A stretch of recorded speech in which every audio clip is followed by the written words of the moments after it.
बिस्मिल्लाहिर्रहमानिर्रहीम। अस्सलाम वालेकुम स्टूडेंट्स, उम्मीद करता हूँ आप लोग खैरियत से होंगे। लेसन स्टार्ट करने से पहले दुआ पढ़ लेते हैं। रब्बि इश्रह ली सदरी व यस्सिर ली अमरी वाहलुल उक़दतम मिन लिसानी यफ़क़हू क़ौली रब्बि ज़िदनी इल्मा। आज का टॉपिक हमारा जो है वो वाटर साइकिल है। इस वाटर साइकिल को जो है हम एक फ़िगर की मदद से जो है वो अंडरस्टैंड करते हैं।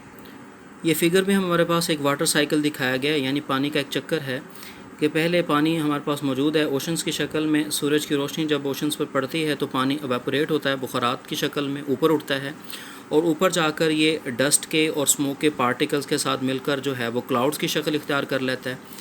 तो ये जो पानी का बुखारात बनकर ऊपर उठना है इसे एवेपोरेशन बोल दिया। ऊपर जाकर जो पार्टिकल्स हैं डस्ट के और स्मोक के, उसके साथ जब ये क्लाउड्स बन जाते हैं तो इसको हमने कंडेंसेशन बोल दिया। अब जब कंडेंसेशन के अंदर इनका साइज़ जो है फर्दर बढ़ता है तो इसके अंदर जो पानी स्टोर हुआ होता है वो बादल जो है मज़ीद स्टोर होल्ड नहीं कर पाता, तो फिर ये बारिश की शक्ल में दोबारा बरसना जो है वह शुरू हो जाता है। तो इस अमल को जिसमें बारिश बरसती है बादलों से, इसे प्रेसिपिटेशन बोलते हैं। और जब ये बारिश जो है दोबारा ज़मीन पर और पहाड़ों वगैरह पर पड़ती है और यहाँ से ओले वगैरह भी गिरते हैं तो फिर ये दोबारा पानी जो है बैक हो जाता है समंदरों के अंदर। तो ये हमारे पास एक वाटर का जो साइकिल है कंप्लीट होता है इस तरह से। तो अब इसको हम डिटेल में देखते हैं कि वाटर साइकिल जो है वो किस तरह से काम करता है।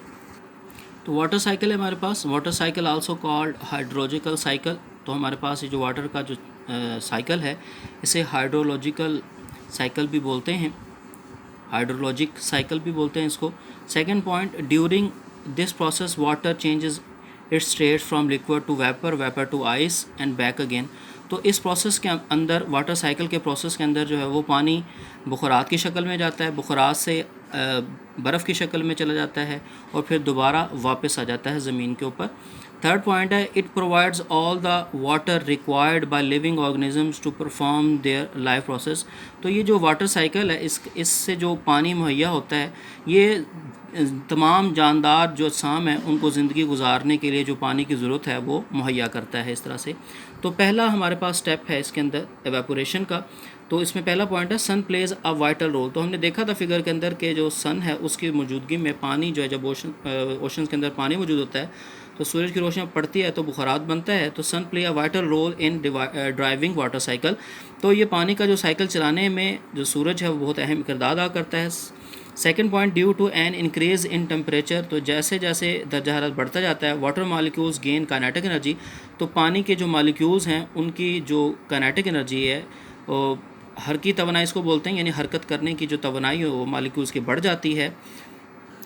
जब मालिक्यूल्स की टेम्परेचर की वजह से हरकत करने की तवानाई जो बढ़ जाती है तो वो मालिक्यूल्स पानी की सतह को जो पानी छोड़ देते हैं और हवा के अंदर दाखिल हो जाते हैं।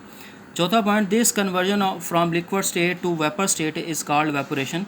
तो ये जो पानी का तब्दील होना है मायात से बुखारात की शक्ल में, इसे हम एवेपोरेशन बोलते हैं। पाँचवा पॉइंट है, 90% of moisture in atmosphere is due to evaporation. कि हवा के अंदर जो 90% नमी है वो इस एवेपोरेशन के अमल की, तबखीर के अमल की वजह से मौजूद होती है। जो छठा पॉइंट है, ice and snow directly convert into vapours without changing into water by the process called sublimation. Ice और स्नो जो है वो बराह रास्त जो है वो बुखारात में तब्दील हो जाती है लिक्विड स्टेट में गए बगैर। तो इस अमल को जो है वो हम सब्लिमेशन बोलते हैं। सातवां पॉइंट है, evaporation from all surfaces including soil, water bodies, plants etc is called evapotranspiration. तो जो एवेपोरेशन का जो अमल है वो मिट्टी से भी होता है, पानी वाली जगहों से भी होता है और पौधों से भी होता है। और इस एवेपोरेशन जो मुख्तलिफ़ जगहों से होता है इसको एवेपोट्रांसपायरेशन बोलते हैं हमारे पास। अगली हमारे पास जो स्टेप है वो कंडेंसेशन का है। जैसा कि फ़िगर में आपको दिखाया था कि कंडेंसेशन जो है हमारे पास प्रोसेस एवेपोरेशन के बाद अगला स्टेप कंडेंसेशन का था हमारे पास। तो अब कंडेंसेशन को देखते हैं कि water vapours converts back into liquid form by the process called condensation. तो पानी के बुखारात जो हैं वो कन्वर्ट बैक इनटू लिक्विड, तो वो पानी के जो बुखारात हैं दोबारा कन्वर्ट हो जाते हैं लिक्विड के अंदर। तो ये जो अमल है इसको कंडेंसेशन बोलते हैं। सेकेंड पॉइंट है, water molecules combine with tiny particles of dust and smoke in air and form clouds. तो पानी के जो मॉलिक्यूल्स हैं वो धूल के साथ और धुएं के पार्टिकल्स के साथ जो है वो मिक्स होकर जो है वो बादलों की शक्ल इख्तियार कर लेता है। तीसरा point, these clouds grow in size and fall to the ground. तो ये जब साइज़ बढ़ जाता है क्लाउड्स का तो वो बारिश की शक्ल के अंदर बरसना शुरू कर देते हैं ज़मीन पर। अब अगला स्टेप है प्रेसिपिटेशन। तो प्रेसिपिटेशन आपको बताया था कि बादलों के सब जब बारिश बरसती है या ओले गिरते हैं या बर्फ़ गिरती है, स्नो गिरती है, तो उसको हम प्रेसिपिटेशन बोलते हैं। तो प्रेसिपिटेशन का पहला पॉइंट है the discharge of water in the form of rain, sleet, hail और snow from cloud is called precipitation. तो पानी का जो बारिश की शक्ल के अंदर से, बादलों के अंदर से जो बरसना है वो हमारे पास प्रेसिपिटेशन कहलाता है। Second point, rain that falls directly on oceans cause ocean currents. तो जो बारिश बराह रास्त समंदर पर गिरती है उसकी वजह से समंदरों के अंदर जो है वो ओशन करंट्स प्रोड्यूस होते हैं।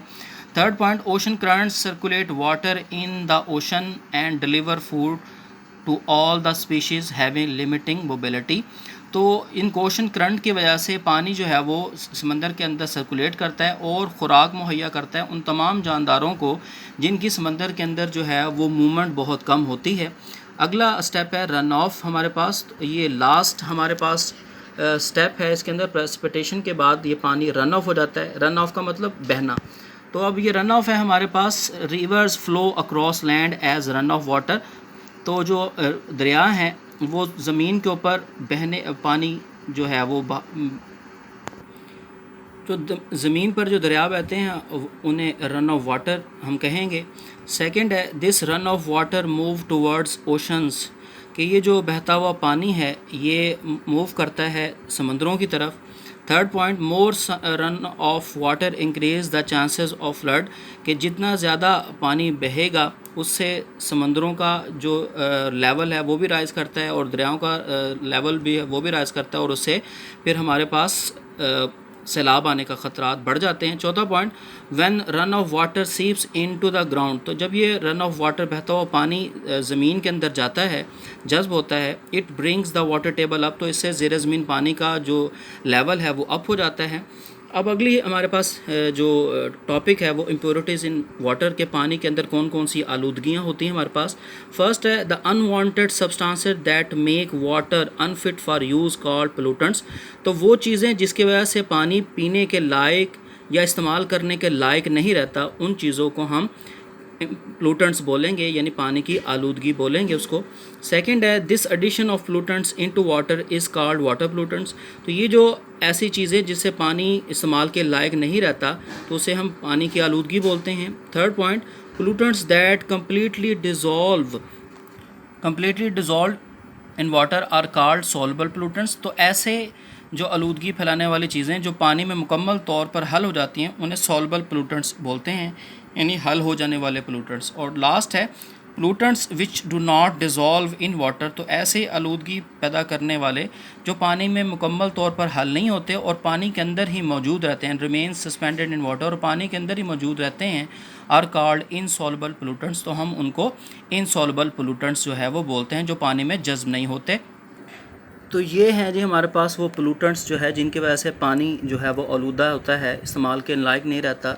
जैसे इंडस्ट्रीज़ का वेस्ट है और मुख्तलिफ़ किस्म के बैग, शॉपर बैग्स या मुख्तलिफ़ किस्म के टिन पैक्स जो हैं वो पानी के अंदर जो है इंसान फेंक देते हैं, जिसकी वजह से पानी जो है वो आलूदा रहता है और फिर पानी जो है इस्तेमाल के लायक नहीं रहता। तो इस तरह से पानी के अंदर जो है वो इम्प्योरिटीज़ बढ़ती जाती हैं।